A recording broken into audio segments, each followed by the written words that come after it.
Mapagpalang araw, kaibigan! Ito po ang inyong kaibigan kay Jesus, Brother Manny Bautista. Like, like. Share na share, nang mag-share. Kayong mga nasharean, ay mag-share, mag-sharean. Okay. Minsan pa, Panginoon Diyos, samahan kami ng iyong banal na Espiritu sa aming pag-aaral ng iyong Ebanghelyo hayon sa nakasulat sa Biblia. Ngayon, meron po akong hawak na Biblia ay itong isa. Ito.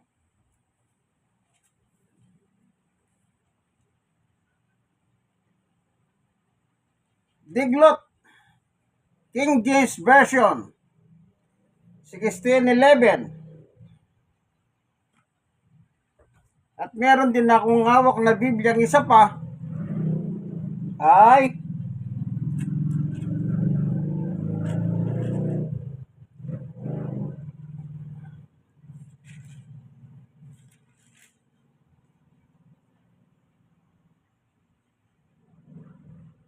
Poimen, ang Biblia ng mga pastor.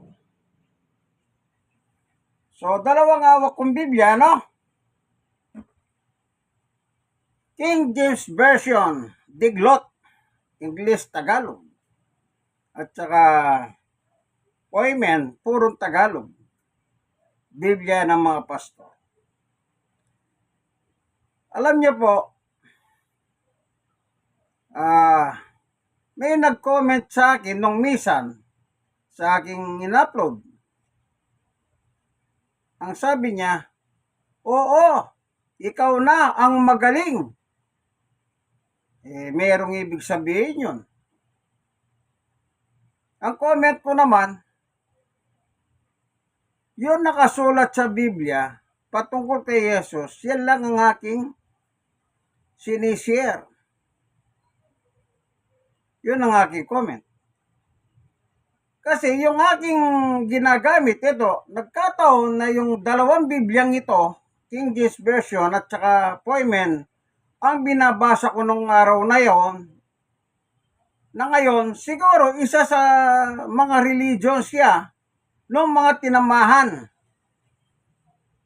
Kaya sabi niya, oo, ikaw na magaling. Sabi ko, yun nakasulat sa Biblia. Kasi nakalagay doon na sabi ko pa, ang ipinagmamalaki kasi nila, yung simbahan nila. Yan ang pinopromote nila. Totoo naman eh. Ako may kinabibilangan din ako simbahan. Minsan hindi ko binanggit sa aking mga video yun eh. Na itong aking simbahan na kinabibilangan, ito yung tama. Wala! Kaya kung i-review ninyo lahat ng post ko sa YouTube, wala kayong makikitang post na sinabi ko, itong ganitong simbahan na kinabibilangan ko, ito yung tama. Wala. Kasi hindi naman magliligtas sa simbahan na yan eh. Oh. Wala. Kaya sabi ko, yung kanilang doktrina ay panis. Ba't ko sinabing panis? Isipin mo, doktrina nila galing sa kanila. Oh.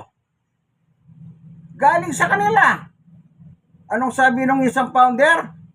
Ngayon patay na. Sabagay pa raw ng patay yun eh. Sabi nung isa, lahat ng sermon ng mga ministro ay pawang sa akin nagmumula.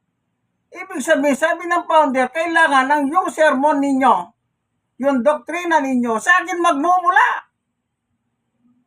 Oh, kung kinikilala mo nga namang leader ng yung simbahan, yung founder ninyo, di natural yung aral niya, yun ang dala-dala mo.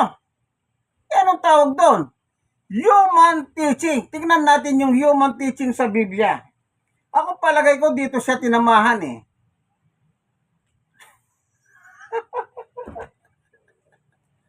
Oh, dito natin kunin sa appointment ha.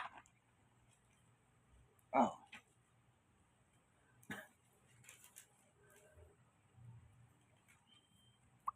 Alam nyo, imbis na magbasa sila ng Biblia, ewan ko, ayaw nila kasi magbasa eh. Kaya tuloy yan, nangyayari. Hanggang sa naloloko sila. Eh, ba't hindi ka maloloko? Isipin mo, yung ministro mo, nagbabasa, ikaw hindi ka pwede magbasa?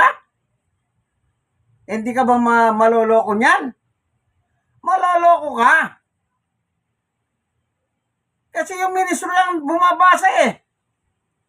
Yung sa kabila naman,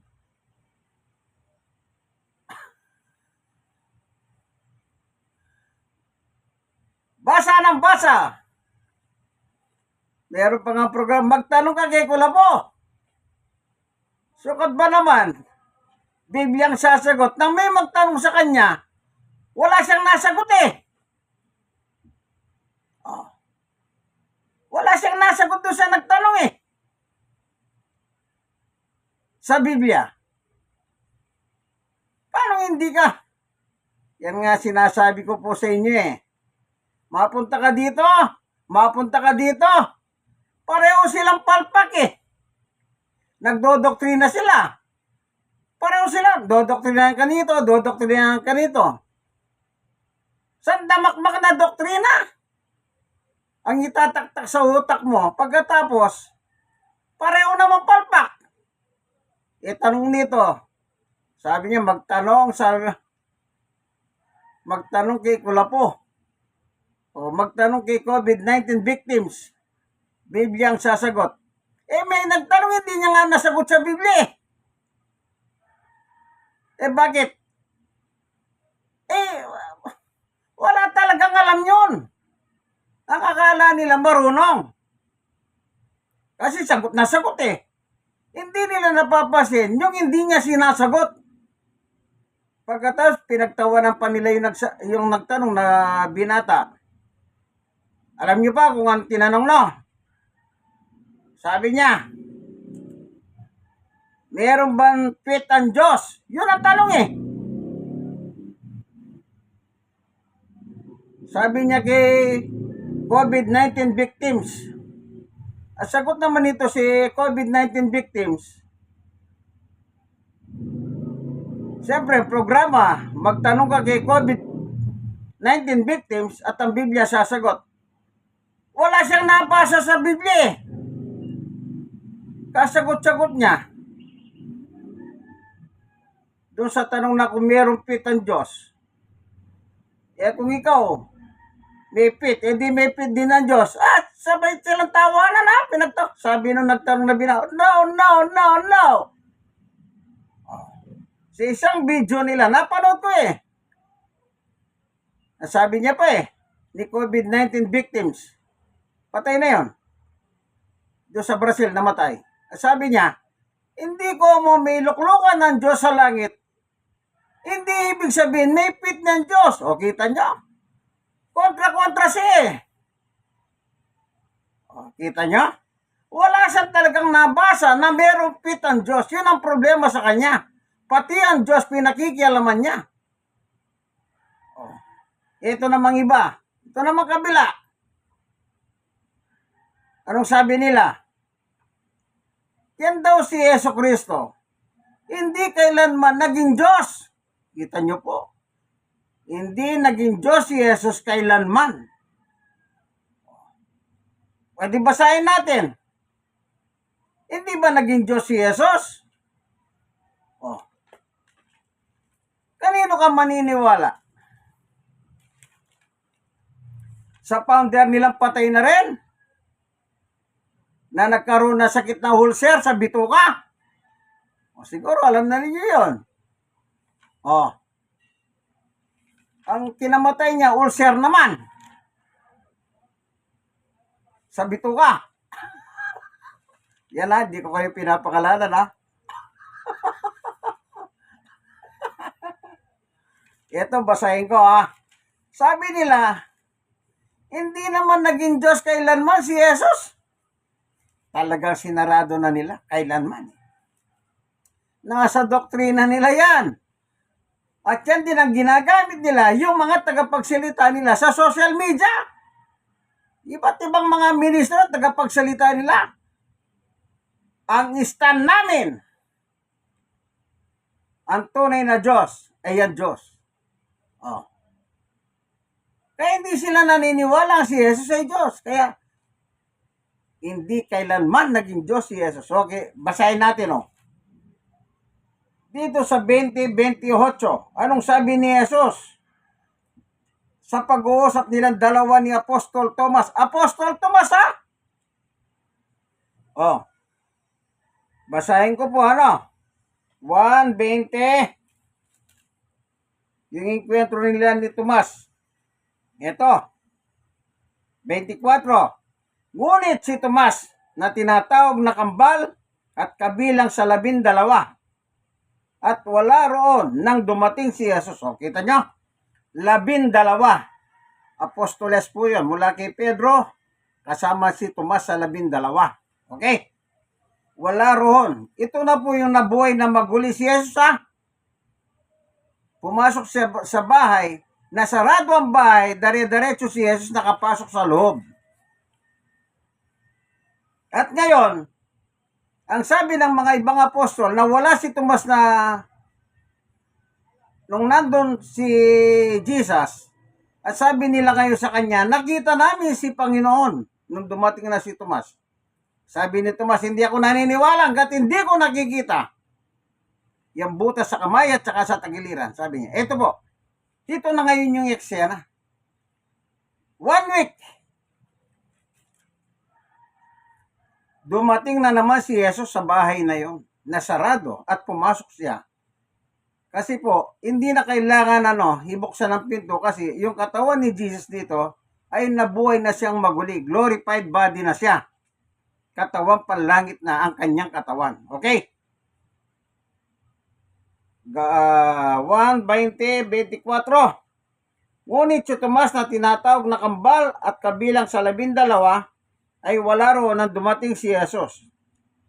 25. Kaya't sinabi sa kanya ng ibang mga apostol o alagad, nakita namin ang Panginoon. Sumagot si Tomas, hindi ako naniniwala hanggat hindi ko nakikita mga butas ng mga pako sa kanyang mga kamay at hanggat hindi ko na ilalagay ang aking daliri sa mga hiyahon at nahawakan ang kanyang tagiliran. 26. Makalipas ang 1 linggo, muling nagkatipon sa loob ng bahay ang mga alagad at kasama nila si Tomas. Nakasara ang pinto, ngunit pumasok si Jesus at tumayo sa kalagitnaan nila. Sinabi niya, sumayin niyo ang kapayapaan. 27. At sinabi niya kay Tomas, ilagay mo ang iyong daliri dito at tignan mo ang aking mga kamay. Ilagay mo ang iyong kamay sa aking tagiliran. Huwag ka nang mag-alinlangan pa. Sa halip maniwala ka. 28. Sumagot si Tomas, Panginoon ko at Diyos ko. 29. Sinabi sa kanya ni Jesus, naniniwala ka na ba? Dahil nakita mo ako. Pinagpala silang hindi nakakita, gayon may naniniwala. Yan. Ano sagot ni Tomas? Sa 28. Sumagot si Tomas. Ano sagot ni Tomas? Panginoon ko at Diyos ko. Hindi ba naging Diyos si Jesus? Sino nagsalita? Si Apostol Tomas, isa sa 12 apostol. Magiging apostol ba yan kung hindi talaga? Kaya nga sabi lang ni Tomas doon sa unang pagpapakita ni Jesus sa mga hunang alagad na wala kasi si Tomas. Kaya sinabi, hindi ako naniniwala. Pero nung second time, magpakita si Jesus after 1 week, anong kanya nasagot? Naniwala siya. Kasi yun lang naman ang hinahanap ni Tomas, yung butas ng palad at saka yung sa tagiliran. Kaya sabi ni Jesus, o sige, lagay mo na dito sa yung daliri mo, tsaka yung dito sa tagiliran ko, kanya. Huwag ka nang di maniwala. Nag-alinlangan lang si Tomas, pero apostol pa rin yan. Oh, apostol pa rin yan. O ngayon, hindi ba Diyos si Jesus sa kanya? Panginoon ko at Diyos ko. Ngayon, ang sabi naman itong mga manunuligsa na si Jesus hindi naging Diyos kailanman. O ngayon, paano nyo tututulan yan? Nakasulat na sa Biblia yan. Ngayon, ang ginagawa nila, nagulat daw si Tomas. Baka yung founder ninyo nagulat eh.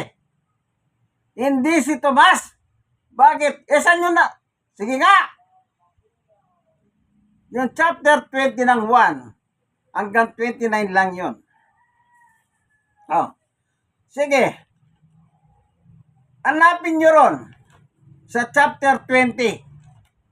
Kasi yun lang naman ang eksena eh. Ilagay ninyo, hanapin ninyo na sinabi ni Tomas, ay nagulat ako! Hanapin ninyo. Oh. Total, sinasabi niyo, nagulat si Tomas eh. Di ba? Kayong mga ministro sa social media. Oh. Pinagyayabang ninyo yan eh. Ano sabi niya? Eh kasi, nagulat si Tomas! Kaya sabi nung kalaban niya, saan mo nabasa? Wala. Ito, chapter 20, verse 1 hanggang ano pala yan? 31. Hanapin ninyo dyan. Sa sinabi ni Tomas, ay nagulat ako!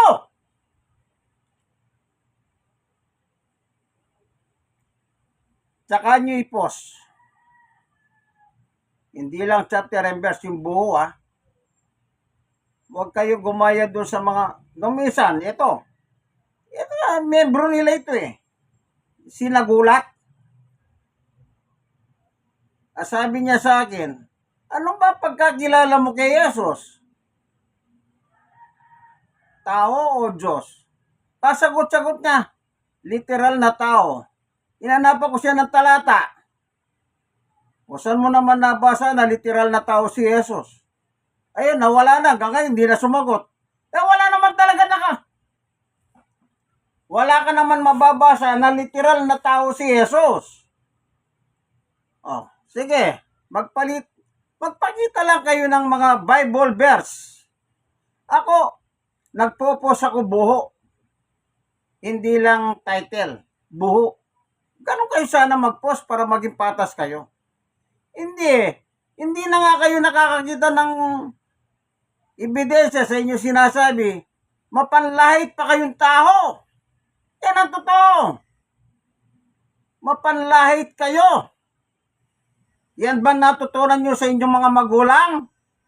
Yan ba natutunan ninyo sa teacher nyo sa eskwelahan? Yan ba natutunan nyo sa mga founder ninyo sa simbahan? Yan din ang natutunan nyo sa mga ministro nagbabasa ng Biblia sa inyo? Bakit kung nasabing nila nanlalait kayo? Nilalait nila ako. Minumura pa nga nila ako eh. Oh. Pero wala silang masagot. Yan ang may hirap sa inyo. Kaya sabi nung nag-comment, kailan lang ito? Oo, ikaw nang magaling. Wala naman siyang comment eh. Gusto ko ba sabihin ganito? Pinanood mong video ko. Kung ano yung hindi mo gusto sa pinost ko, sa binasa ko sa Biblia, dapat yun ang kontrahin mo. Pero, pag kukontrahin mo yung mga binabasa ko sa Biblia, kailangan Biblia rin ang ginagamit mo. Halimbawa, sinabi ni Pablo, ito,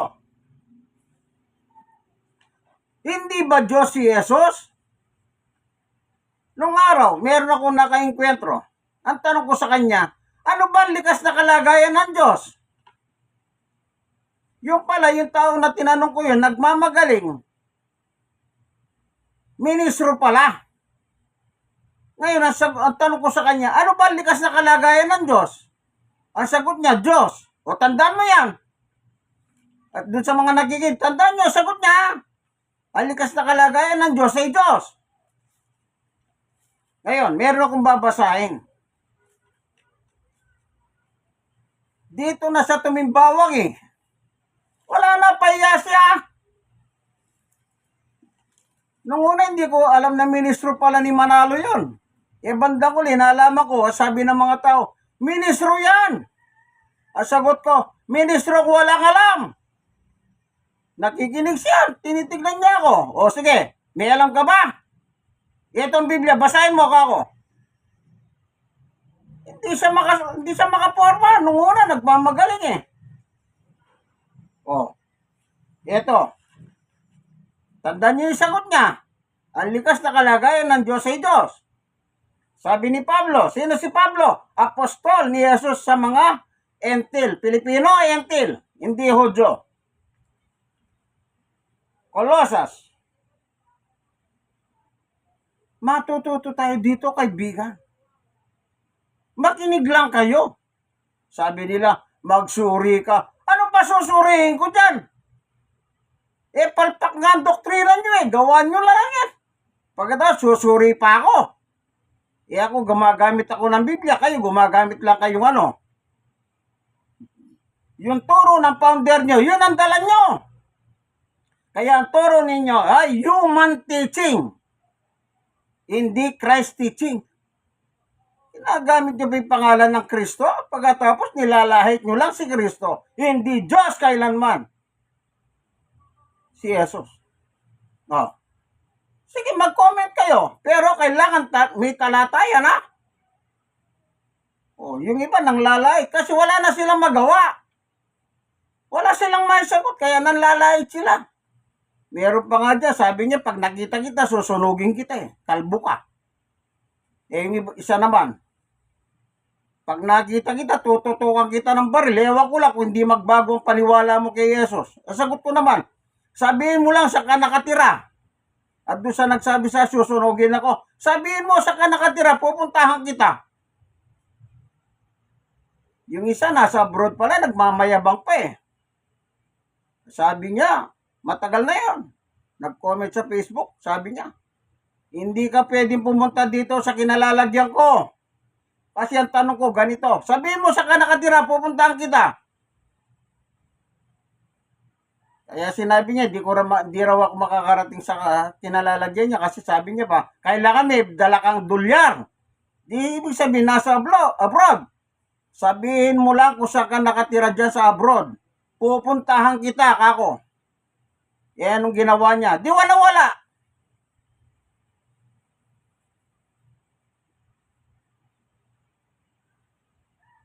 Ginagamit ko po yung hutak na binigay ng Diyos. Kolosas 1:19. Anong sabi? Sapagkat minarapat ng Diyos ng buho niyang kalikasan ay manatili sa anak. O, kita niyo po. Ano ang kalikasan ng Diyos? Sabi ko sa ministro, Diyos. Eh di taglay ni Jesus. Ang kalikasan ng kanyang ama. Eh di Diyos si Jesus. Doon na siya tumimbawang. Kaya nasabi ko, ministrong walang alam. Nakatingin siya, nagbabasa akong Biblia, tinitignan ko siya. Oh. Yung iba na nakikinig sa akin, mga kasama niya pala sa simbahan. Wala pa siya. Yan, pag nakikita ko yan, wala na kakibo-kibo, nanahimik. Bakit? Wala kang alam eh. Sukat ba naman? Ito ang Biblia, basahin mo nga yung gusto mo, kako. Ayaw niyang basahin. Ako ang makikinig, ikaw ang tagabasa, kako. Pero, tatanungin kita.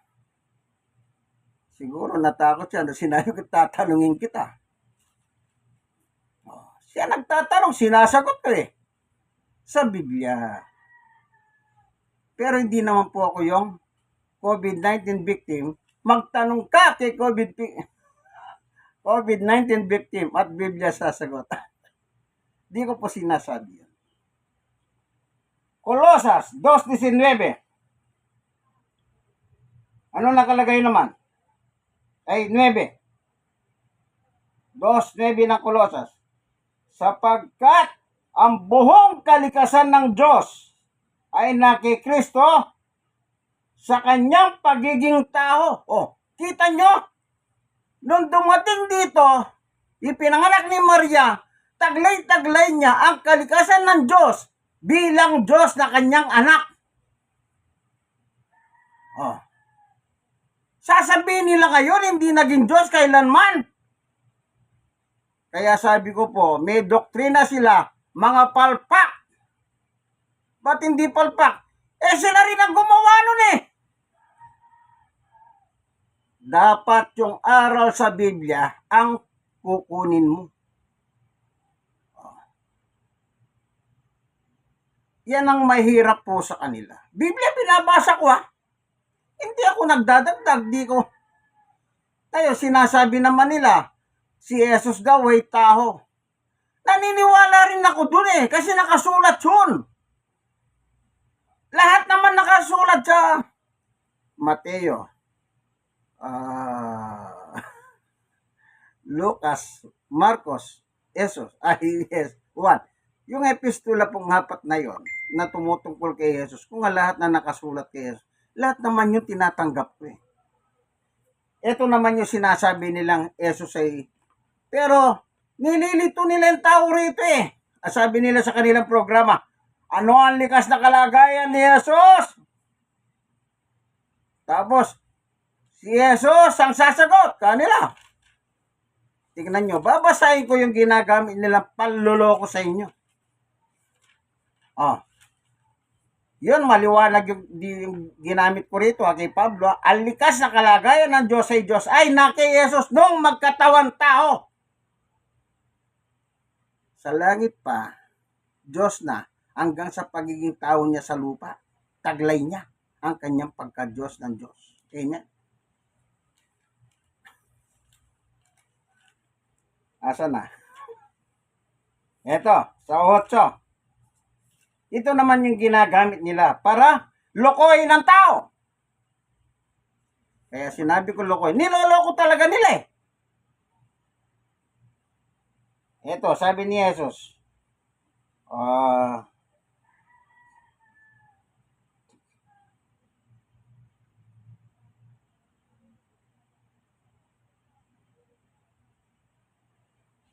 Ito, 8:40 ng 1. King James Version. Datapwat ngayon pinagsisikapan ninyo akong patayin na tahong sa inyo'y nagsasaysay ng katotohanan na aking narinig sa Diyos.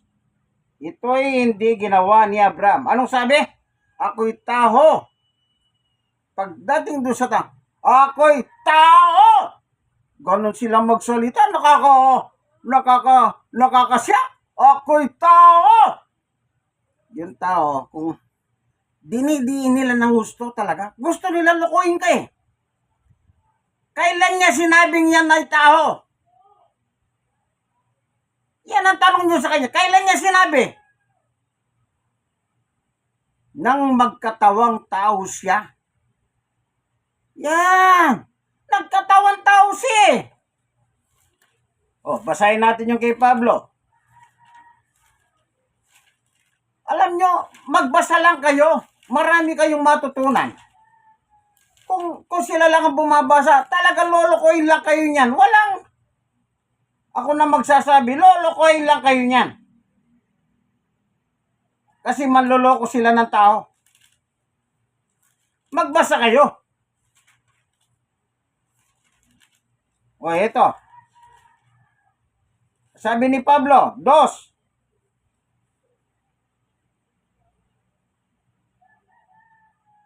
Filipos 2:5. Mangagkaroon kayo sa inyo ng pag-iisip na ito'y nakikristo Jesus din naman. 6. Na siya'y bagamat nasaan yung Diyos. Kita nyo? Ano nga nyo ni Jesus? Diyos. Hindi niya pinangnan, hindi niya hinaring isang bagay na nararapat sa nararapat panangnan ang pagkapantay niya sa Diyos. 7. Kundi bagkos sinubad niya ito at nagadyong alipin at nakitulad sa mga tao. Yan. Nakitulad. Di ibig sabihin, hindi siya tao. Nakitulad sa alipin. Hindi siya alipin. Kung matitigas lang talaga ang dibdib ninyo. Kung may pilit nyo, may pilit nyo. Sabi ko nga sa inyo, magbasa lang kayo. Marami kayong matutunan. Pero kung hanggat kayo, nakatunganga kayo dyan, misnura kayong mga robot. Mistulang mga tanga. Isipin nyo, yung leader ninyo, yung mga pastor ninyo, ministry ninyo, silang bumabasa. Hindi ka magbabasa. Natural. Mabobobo ka ng mabobobo. Yan ang mahirap. Ang Biblia po'y binigay para basahin, hindi upang itago. Kayong mga nagbabasa ng Biblia, huwag nyo sabihin naman sa tao na kayo lang ang may karapatan. Tao kayo, tao din sila, pare-pareho lang may karapatan magbasa ng Biblia. Manluloko kayo eh. Di ba kayo manluloko niyan? Sukat ba naman sabihin nyo, huwag kayo magbasa ng Biblia? Kami lang ang may karapatan magbasa. O hindi pa paluloko yan? O. Kaya kayo nga nakaikwentro ko eh, Jaco na eh. Kawawa siya. May dala kong Biblia, wala siya dalang Biblia. Pero pinagbigyan ko. Basahin mo yan ganito. Ang pinabasa niya? Yung paborito nila.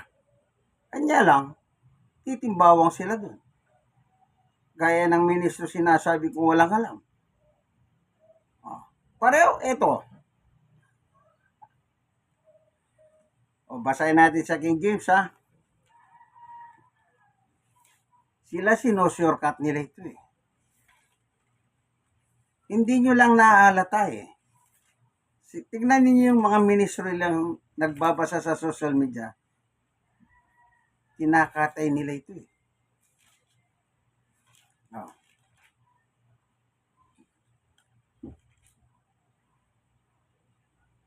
Eto. Roma 16:16. Kapag wala kang alam sa Biblia, ito yung babanat sa'yo. Pero ako naman, pag itong pinabasa nila, sila lang babanatan ko. Kaya kayo nagmamayabang na ministro, laglag yun eh. Laglag. Di ba kasagot? Walang may sagot. Yata naturuan, sabagay, patay na yung founder nila eh. Hindi Batista naman nila. Ngak-ngak na ngak-ngak. Sabi nila, tao! Madihin pa yun.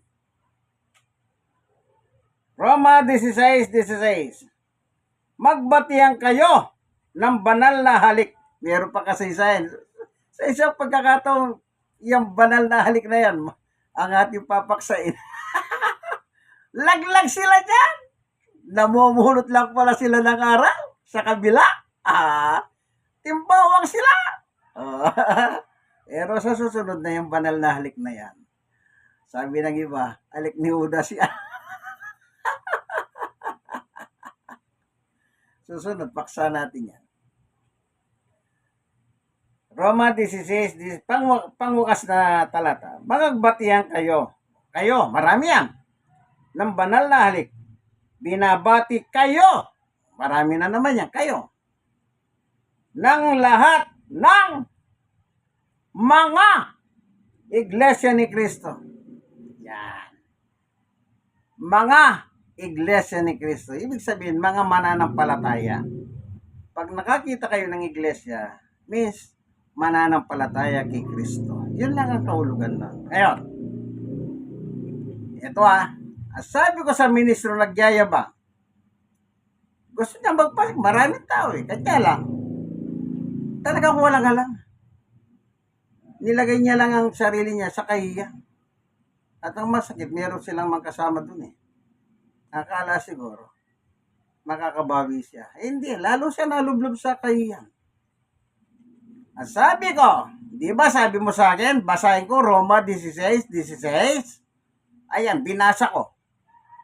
Ano nakalagay dyan? Mga iglesia ni Kristo. Ibig mo sabihin kayo yan?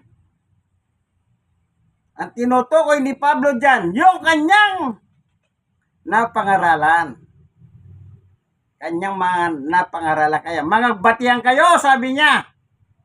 Ibig mo sabihin, yung founder mo, buhay na sa panahon ni Pablo. Tapos inaangkin ninyo yung sulat na yan. Sagot! Wala, anong sasagot niya? Eh, wala pa naman yung founder nila, patay dun eh. Na-ulcer ang kinamatay sa panahon ni Pablo.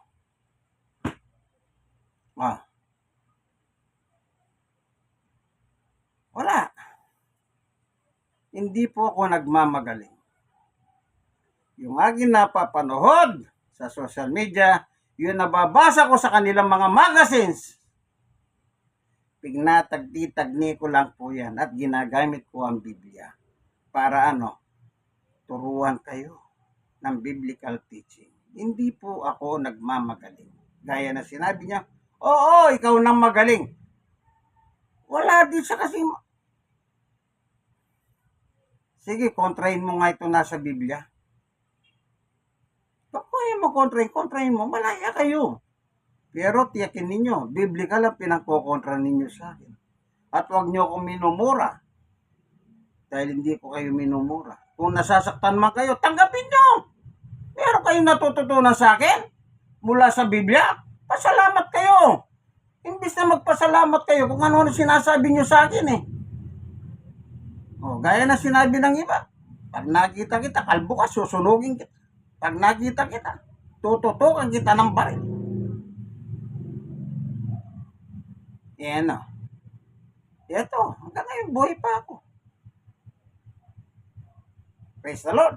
God is good all the time. Salamat, Panginoon Diyos, sa katotohanan na itinuturo mo sa amin. Nawa, Panginoon Diyos, yung mga taong nanonood ng Bibliang ito, ng programang ito, bidyong ito. Ito po ang programang ang tunay na pagbubulgar ng katotohanan na ayon sa Biblia. Pwede kayong mag-comment, pero biblical lang. Kontrahin nyo yung mga binasa ko. At ang pangkontra ninyo, yung sulat ni Pablo, kung kay Pablo ginamit ko, kailangan ng pangkontra kay Pablo din. Maliwanag ba? Salamat po, Panginoon, sa ngalan ni Jesus. Amen. Like. Share na share, mag-share ng mag-share. Kayong mga nasiran, mag-share din kayo. Ito po ang inyong kaibigan kay Jesus, Brother Manny Bautista. Huwag niyong kalimutan, di mag-subscribe. Subscribe po kayo. God bless us all. Bye-bye.